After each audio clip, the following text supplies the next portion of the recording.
pessoal, bem-vindos a mais uma sessão Trashback da Trecheira Violenta. Eu sou Osvaldo, e o filme da vez é O Corvo, de 1994. É um filme que eu acho até difícil de classificar, porque ele tem elementos de filme de terror, de ação, de super-herói, mas ele nunca chega a ser exatamente nenhum desses gêneros. Com certeza é um filme bem único, eu nunca tinha visto ele, e eu achei que ele fosse ser mais terror do que ele realmente é, mas ainda acho que encaixa bem aqui no canal por causa dessa temática gótica, rock and roll esquisita dele. O Corvo é a adaptação de uma história de quadrinho de sucesso que foi lançada no final dos anos 80 e criada por um cara chamado James O'Barr. Pra variar, eu não li o quadrinho. A versão pra filme surgiu um pouco depois, foi dirigida pelo australiano Alex Proyas, que talvez seja mais lembrado por 10 anos depois dirigiu Eu, Robô, mas por mais que O Corvo seja um filme bem estilizado, bem memorável, bem legal, a maioria das pessoas só conhece ele por um motivo, que é a morte do Brandon Lee. Brandon Lee era filho do Bruce Lee, ele foi o ator principal desse filme, mas num dos últimos dias de gravação ele morreu no set gravando uma cena que o personagem tomava um tiro. Eu não vou entrar nas específicas de como o acidente aconteceu, isso você encontra em qualquer lugar na internet. Basta dizer que deu um caô na arma que os caras estavam usando, era pra ela atirar uma bala de festim, mas ela acabou atirando uma parada que era praticamente uma bala de verdade e matou o ator. Depois da morte do Brandon Lee, o filme perdeu a distribuição da Paramount que ele ia ter, e os produtores ficaram na dúvida do que fazer com aquilo, mas pelo que eu li, eventualmente eles receberam permissão da mãe e da noiva do Brandon Lee pra terminar o filme. Como eles ainda tinham 3 dias de gravações pra fazer e cenas que seriam impossíveis fazer sem o Brandon Lee ali, isso acabou mudando bastante o filme como ele originalmente era. Tiveram cenas cortadas, tiveram cenas refeitas e tiveram cenas que foram feitas só com dublês ali no lugar do Brandon Lee. E a parada é que isso tudo acabou sendo bem triste, porque o filme é bem bom e o Brandon Lee tava muito bem no papel. Ele provavelmente teria ido longe em Hollywood se não tivesse morrido nesse filme. Antes de falar mais do Corvo, vou pedir pra vocês se inscreverem no canal se vocês não forem inscritos ainda. Comentem aí embaixo se vocês já assistiram esse filme, o que vocês acham dele. Deixem outras recomendações de filmes pra gente falar aqui no canal também. Acompanhe a gente nas redes sociais, os links estão aí embaixo na descrição do vídeo. E se você gosta do nosso trabalho aqui na Trecheira, seja membro. Quando você é membro, você tem acesso a conteúdo exclusivo, você consegue escolher alguns filmes que a gente fala aqui no canal através de votações. O Corvo foi escolhido através de uma votação de Trashback dos membros, então tá aí, mais um vídeo escolhido pelos membros do canal. E além de tudo isso, você também apoia o nosso trabalho, né? O que é importante também. E também vou liberar aqui o aviso de spoilers, porque é uma Trashback, spoiler tá sempre liberado nesses vídeos, então é isso, e vamos nessa. A trama do Corvo começa com essa cena de crime, que um cara foi assassinado, jogado pela janela, e uma mulher foi estuprada e tá à beira da morte. E aí tem o policial interpretado pelo Ernie Hudson, do Caça-Fantasma, que tá lá investigando. O filme pula então pra um ano depois disso, tem um corvo dando um rolê pelo cemitério local, ele olha torto pra um túmulo e de dentro sai o Eric Draven, o cara assassinado da cena de abertura, que agora foi revivido e tem alguns superpoderes. Ele consegue se regenerar e ele tem uma conexão mental com esse corvo que é meio que um guia dele, e mais importante de tudo, ele quer vingança. Então ele vai atrás da gangue de bandidos que matou ele e a noiva dele, e o filme é basicamente isso, na real. O Eric Draven não tem muita dificuldade, ele só senta porrada em todo mundo, só que aí tem esse cara chamado Top Dollar, que é líder da gangue que mandou o assassinato do Eric Draven. Ele não tá muito feliz com o Eric matando os capangas dele todo, então ele tenta ir atrás do Draven, e ele representa mais ou menos uma ameaça, porque ele tem uma namorada e irmã enteada ao mesmo tempo, que manja do sobrenatural e acha que sabe como vai derrotar essa figura do Corvo.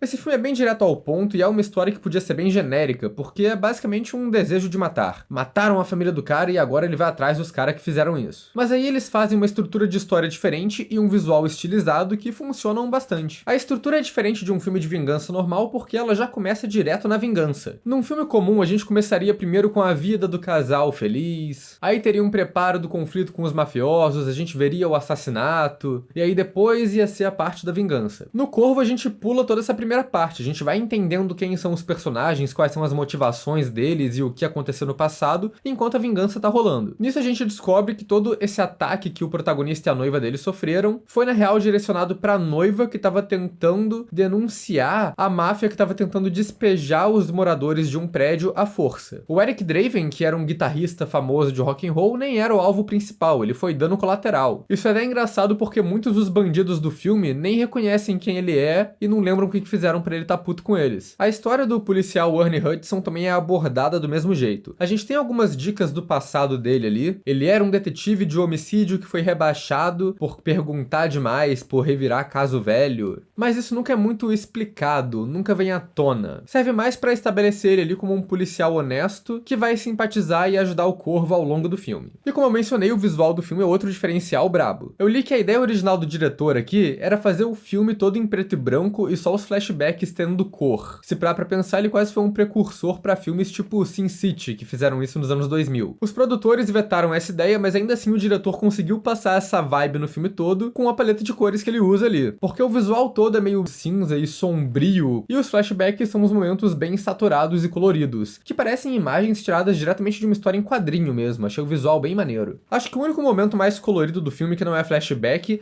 é a cena do confronto final na igreja, que tem uma fotografia foda também. Falando nos flashbacks, eu gosto que eles não são expositivos, assim, numa questão de diálogo. É tudo montado como se fosse um videoclipe, quase, indo naquela compreensão da história só pelas ações que estão acontecendo. É uma montagem rápida e cheia de efeito. Mas não é incompreensível, você consegue entender toda a história que o flashback quer passar, então isso é bem feito. Em alguns casos foi feito assim também pra disfarçar que não é o Brandon Lee ali, porque a cena dele sendo assassinado por essa gangue foi justamente a cena que o Brandon Lee morreu gravando. Então eles regravaram ela toda, fazendo de um jeito diferente, com dublês ali de costas o tempo todo. E o filme tem também essa temática toda de rock and roll gótico bem presente na trilha sonora e no visual também. Como eu disse, o Eric Draven, antes de ser assassinado, era um músico famoso, e tem uma cena no filme que ele pega uma guitarra lá na loja do cara que trabalha pra máfia antes de explodir a loja. Tu acha que ele vai usar essa guitarra pra alguma coisa, vai bater em alguém com ela? Mas não, o cara só queria fazer um som mesmo. Ele usa ela em umas cenas que ele vai solar a guitarra no telhado dos prédios e fazer uma sofrência rock and roll ali. Não é relevante pra trama. E tem pelo menos 2 shows no filme de bandas de rock gótico ou metal industrial que acontece lá na base dos bandidos que eles se juntam pra beber. A trilha sonora do filme todo é uma compilação de rock gótico, inclusive o The Cure fez uma música especialmente pro filme, o que eu acho legal pela estética, mas às vezes é meio demais, sabe? Eles metem muita música seguida uma da outra muito rápido, e aí cria esses momentos que nos anos 90 eram legais, mas hoje em dia são meio cafona, tipo Eric Draven passando a maquiagem dele com o som de The Cure estourando na caixa de som. Isso acontece algumas vezes nesse filme, essas cenas que são um limiar ali entre o legal e o cafona. Toda vez que o Draven mata alguém, ele deixa um corvo desenhado de sangue na parede, o que eu acho ok, mas aí tem outra cena que ele faz um corvo de fogo gigante no chão, aí eu já acho meme. Mas o mais cafona pra mim é ele entrando nessa loja do cara malvado, recitando o poema do corvo do Edgar Allan Poe. Suddenly, I heard a tapping, as of someone gently rapping at my chamber door. Tá bom, a gente já entendeu. Assim, faz sentido com a temática do filme? Faz. Mas também acho meio óbvio demais, né? Pra mim, o Corvo do Edgar Allan Poe tá no mesmo nível de Alice no País das Maravilhas, que são referências literárias que o roteirista picareta adora colocar nos filmes pra fazer ele parecer mais culto do que ele é. Mas enfim, o resto do visual do filme, em questão de cenários, objetos, a arte no geral ali, é bem inspirado nesse estilo gótico e eu acho muito maneiro. Eu gosto dessas coisas, tipo, tá sempre chovendo, nublado e deprimente nessa cidade, e aí tem um momento que a gente vê um globo de neve que dentro dele tem um cemitério, e aí o vilão tem um cofre de espadas antigas estilosas ali na parede, que eventualmente o Eric Draven pega umas pra usar numa cena de ação. O apartamento do Eric Draven é brabo também, que é aquele quarto vermelho nos flashbacks, aquela janela grande e redonda que ficou icônica, já que os personagens ficam voltando no apartamento todo quebrado ali também, e o Draven fica o tempo todo fazendo pose na janela. Eu gosto que boa parte dos planos da cidade foram feitos com miniaturas, são uns efeitos bem legaisinhos e deixam todos os planos gerais do horizonte ali bem únicos. E o filme até que tem efeitos bons no geral. Alguns efeitos práticos que aparecem nas cenas de morte são bons, tem alguns efeitos de sobreposição que são bem anos 90, bem perceptíveis hoje em dia, mas que dá pra relevar. Alguns outros efeitos digitais são mais zoadinhos ali, tipo a mão do Draven se regenerando, ou ele sendo jogado pela janela do começo. Essa cena da janela é peculiar, porque tem um efeito digital zoado dele caindo numa tela azul ou qualquer porra dessas, mas no mesmo tempo tem um efeito digital bem bom que usaram pra colocar o rosto do Brandon Lee no dublê, já que essa cena foi gravada depois da morte dele. É uma tecnologia bem braba pra época. Isso leva a gente pra um dos maiores problemas no visual e na direção desse filme ao todo. Como os caras tiveram que se virar pra terminar o filme depois da morte dele, tem muitas cenas que ficam esquisitas e que é bem óbvio que é um dublê ali o tempo todo só pela linguagem audiovisual da parada. Por exemplo, tem essa personagem da menina skatista anos 90, que era amiga do Draven e da noiva dele antes deles serem assassinados, e a cena que o Draven reencontra a menina pela primeira vez vez, é toda gravada com ele na contraluz, nas sombras, não mostra o rosto dele. Isso, obviamente, é um dublê ali. E fica muito perceptível, porque o conteúdo da cena, que é a garota confirmando que é realmente o Draven ali,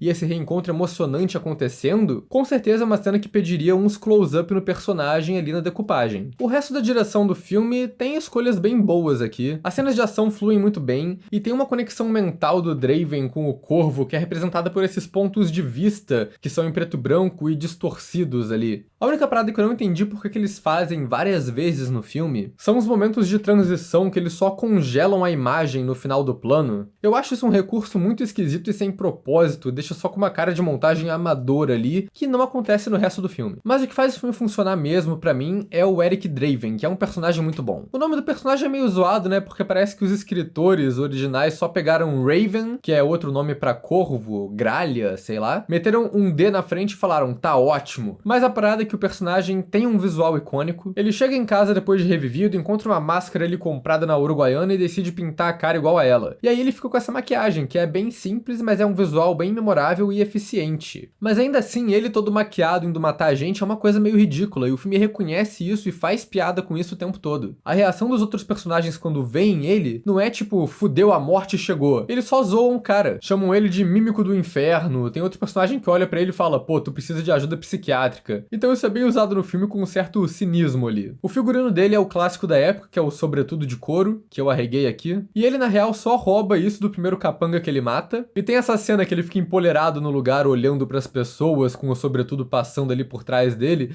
fica igualzinho um corvo, então cria uma imagem maneira. O visual do personagem vai mudando ao longo do filme, e isso acaba não sendo explicado. O que rola é que tem essa cena que ele tira morfina do braço de uma mulher no Tóquio, usando os poderes dele. Só que o que ia rolar depois disso é que ele ia ficar fraco e perder as habilidades dele por um momento. Um dos bandidos aproveita isso e corta ele algumas vezes com uma navalha, ataca ele ali, e ele não consegue se curar. Então ele só passa uma fita preta por cima dos cortes. Isso tudo foi gravado, mas foi cortado da versão final do filme, mas a mudança de figurino se mantém. Então de uma cena pra outra ele passa a usar um monte de fita preta no corpo sem explicação nenhuma. E isso foi cortado porque não teria explicação mais, porque eles na real iam fazer uma cena explicando mais os poderes do Corvo e tudo que ele consegue fazer, mas eles nunca conseguiram terminar de filmar elas por causa da morte do Brandon Lee. Originalmente teria esse personagem, que é o Cowboy Caveira, seria interpretado pelo Michael Berryman, que é um rosto conhecido de filmes trash de terror dos anos 70 e 80, e ele seria um tipo de professor enredo e guia espiritual do protagonista. Algumas cenas com ele chegaram a ser gravadas, mas ele foi cortado do filme final por dois motivos. Primeiro, que nunca terminaram de gravar as cenas dele e ficou sem conclusão, e segundo, porque o diretor achou que elas não estavam batendo com o clima do resto do filme e achou melhor sem. Por causa da remoção dessas cenas, acaba que o filme tem outra parada que eu acho muito doida. O protagonista nunca tenta arranjar uma explicação ou entender o que tá acontecendo com ele ali. E eu acho isso ótimo, porque não é o objetivo do filme. Ele não quer saber por que ele voltou, ele só sabe que ele voltou e vai aproveitar isso pra matar os caras que mataram ele e a mulher dele, e é isso. E aí parece que ele vai descobrindo habilidades ao longo do filme também. Tem esse rolê de tirar a morfina do braço da mulher, que vem do nada, e tem o rolê dele também poder tocar nas pessoas e ter visões do passado delas. No final, ele até meio que pega as memórias da mulher dele morrendo e joga tudo na cara do vilão pra atordoar ele por um tempo. É um conceito bem brabo, pra falar a verdade, que ele pega as 30 horas de sofrimento que a mulher dele teve e faz o vilão viver isso tudo em um momento só, o que realmente deixa o cara tão impactado que ele cai do prédio e morre. E é engraçado que por conta dele não explorar o que ele pode fazer, ele acaba também não reconhecendo as próprias fraquezas. A vilã mística do filme fala que se matar o Corvo, tira os poderes do Draven. Então os vilões no final conspiram pra conseguir matar o Corvo na frente dele, e o Draven só olha pra isso e fica meio tipo, ok, foda-se, o que isso tem a ver? E os caras nem conseguiram matar o pássaro, pra falar a verdade, né? Porque o pássaro tá vivo ainda no final e o Draven continua com os poderes, pelo visto. Todos esses poderes dele e ele só sair matando geral na trama sem ninguém conseguir matar ele, fazem ele ser um protagonista invencível, né? É bem estilo filme de ação, ele nunca tem muita dificuldade pra fazer nada. Mas acho que tem outro diferencial, porque pelo tom sombrio do filme, pela história do personagem, por esse estilo visual, ele ser esse cara fodão, tu imagina que ele vai ser um maluco sombrio das trevas, que fala pouco, que tem aquela vozinha assim. Mas não, cara, o Brandon Lee interpreta ele de um jeito totalmente diferente. Ele não é um cara sombrio e caladão, ele é um maluco bem eloquente, bem expressivo, ele tem os momentos dele de reflexão, de sofrimento, né? Mas vale mencionar também que ele não é tipo o Batman do Robert Pattinson, que fica emo o filme todo chateado escutando Nirvana. Porque porque tem muitas cenas aqui que o Draven revivido é até mais jovial. Ele tem umas tiradas de comédia boas, o timing do Brandon Lee era bom pra isso, e até quando ele interage com os bandidos, ele tá ali fazendo umas piadas mórbidas, esse tipo de coisa. E aí tem alguns momentos no filme que ele de fato paga de fodão e fala umas frases de efeito mirabolantes ali. Mas curiosamente, as melhores dessas frases ele não fala pros vilões, ele fala pro amigo policial dele. He was already dead. He died a year ago, the moment he touched me. They're all dead. They just don't know it yet. Falando nisso, esse é um filme que tem diálogos bem legaisinhos também. Quase todos os personagens são engraçados e têm seus bons momentos. Eu ri muito de um diálogo entre dois vilões que eu acho que eu não consigo mostrar aqui, mas é basicamente o primeiro capanga vira e fala: mataram o cara, maluco espetou todos os órgãos dele com as próprias facas em ordem alfabética. E o chefão responde: nossa, que lástima, vamos fazer um minuto reflexivo de silêncio pra ele. E imediatamente dá um cheiradão em um prato cheio de cocaína, é muito bom. Mas não dá, pra mim o melhor personagem desse filme, que é o campeão nas frases de efeito, é o policial Ernie Hudson. Is this the victim? No, it's Amelia Earhart. We found it, detective, and you missed it. O cara não perde uma tirada o filme todo. O maluco tá lá, aparece morto com 7 facas enfiadas no peito, ele vira pro detetive e fala: acho que tu pode desconsiderar a morte acidental, né? Eu ri muito com esse personagem, achei ele muito bom, só acho que ele devia ter mais desenvolvimento na própria trama dele ali. Porque tem esse personagem secundário do detetive babaca que tá sempre ameaçando e enchendo o saco do Ernie, e isso parece que tá indo pra um confronto entre os dois, uma revelação de que o detetive babaca é corrupto ou alguma coisa assim, mas acaba que isso não é muito relevante pro resto do filme. O máximo que acontece é o Ernie ser suspenso da polícia, mas nem isso faz muita diferença, porque não impede ele de continuar ajudando o Corvo o resto do filme. A personagem da menina skatista também tem a própria subtrama ali com a mãe dela. A mãe é a drogada que cola com a gangue de arruaceiro ali, mas o Corvo tira a morfina de dentro da mulher, aparentemente cura ela do vício, e ela decide ser uma mãe melhor pra menina. Essa subtrama meio que acaba aí, e a função real da menina aqui é ser sequestrada no final pra dar motivo pro Draven ir atrás do chefe da máfia. Isso é uma outra parada peculiar aqui, porque o Draven ele não quer ir atrás do vilão principal do filme. Ele só tá atrás dos 4 capangas que atacaram eles. O chefe, inclusive, só revela pro Draven que era ele que tava por trás de tudo na luta final entre os dois. A gente já imaginava isso desde o começo, mas ainda assim é engraçado que o vilão principal fica meio desassociado da história por bastante tempo. O protagonista nem sabe quem ele é. Quem ele tá focando é essa gangue de 4 malucos que trabalha pra ele. Os 4 são apresentados em uma cena com todos eles se ameaçando com armas e facas na broderagem ali, que é uma coisa que acontece bastante em filme de ação, pra falar a verdade. Mas eu acho legal que o que acontece com eles é uma coisa meio filme slasher, que o Draven sai matando cada personagem de um jeito irônico, que é pertinente à caracterização principal deles ali. O primeiro cara é o maluco especialista em faca, que arremessa faca em todo mundo, usa faca pra ameaçar a galera, e o Draven mata ele com as próprias facas. O segundo é o cara drogado, que tá sempre injetando coisa, o Draven mata ele com um monte de seringa. Tem um cara, que é o último deles a morrer, que é meio sem personalidade, ele é meio que o Maria vai com as outras. O Draven joga ele de uma janela pra ser a justiça poética ali. Mas quem chama mais atenção é o último cara desses, que é o vilão piromaníaco interpretado pelo David Patrick Kelly, que é um ator desses que faz um monte de filme de ação. O Draven prende esse cara num carro com explosivos, acende pavio de uma bomba e deixa o maluco queimar e explodir. Só que essa cena, na verdade, pra mim é um dos melhores momentos do filme, por causa da atuação do David Patrick Kelly. No começo ele tá no carro sendo amarrado sem saber que porra é essa, quem é esse cara, mas aí eventualmente ele reconhece o Draven. E aí ele lembra de ter matado o cara, lembra das letras de música que ele zoou quando tava no apartamento dele. No momento que tudo isso bate, a atitude do cara muda. Ele fica ali com um pavor e um arrependimento na cara, repensando a vida dele, recitando a letra como se fosse uma reza. É uma reação realmente como se ele tivesse visto um fantasma ali, eu achei muito bom. E sério, do jeito que o chefão da máfia aqui é um personagem meio alheio, eu preferiria muito que o vilão real do filme fosse o David Patrick Kelly mesmo. Ele tinha uma conexão mais emocionante com o protagonista, tem uma amizade bem doida estabelecida com os outros capangas que são assassinados também, é um personagem mais memorável e com uma atuação melhor do que o chefe da máfia. Assim, o tal do Top Dollar, o ator que faz ele também não é ruim. Ele é também um vilão desbocado e carismático ali, mas eu achava o outro cara melhor. O Top Dollar é acompanhado desses dois personagens também. A vilã mística, né, que é a irmã enteada dele que manja de bruxaria, ela é bem apresentada no começo, que eles estão fazendo ali um ritual com olhos humanos e eles falam que eles gostam de pegar os olhos das pessoas. E ela que saca esse lance sobrenatural do corvo e fala que se matar o animal, o Draven perde os poderes. Ela acaba tendo uma morte morte irônica porque ela tá com o corvo na mão, querendo matar ele, mas aí o próprio pássaro consegue soltar, arrancar os olhos da mulher na garra ali e fazer ela cair da escada e morrer. E tem que falar também, o Tony Todd, o Candyman, tá no filme. É um dos papéis menos memoráveis que eu já vi ele, porque ele tá fazendo o braço direito do chefe mafioso, mas ele é o cara menos excêntrico do grupo, ele é o cara correto, o cara profissional ali, ele que vai investigar sobre o protagonista, ele que executa o plano do chefe. Então ele é menos exagerado e menos caracterizado que os outros personagens, e a morte dele também é a mais sem graça, porque ele só toma tiro do policial Ernie Hudson. Ele acaba ficando meio esquecido ali no meio, mas ainda assim é sempre legal ver o Tony Todd atuando também, né? Enfim, esse foi o Corvo. Eu realmente estava esperando que esse filme fosse ser mais um só nessa onda de filmes de ação de gente usando sobretudo, fazendo coisa mirabolante, ou que fosse ser uma coisa bem cafona no estilo Rainha dos Condenados ou Drácula 2000. Mas na real ele é um filme bem maneiro, bem único, eu gostei bastante dele. Acho que tudo acabou funcionando bem aqui pra mim e foi uma boa surpresa, foi legal de fazer um vídeo dele aqui. Então é isso, pessoal, e até a próxima.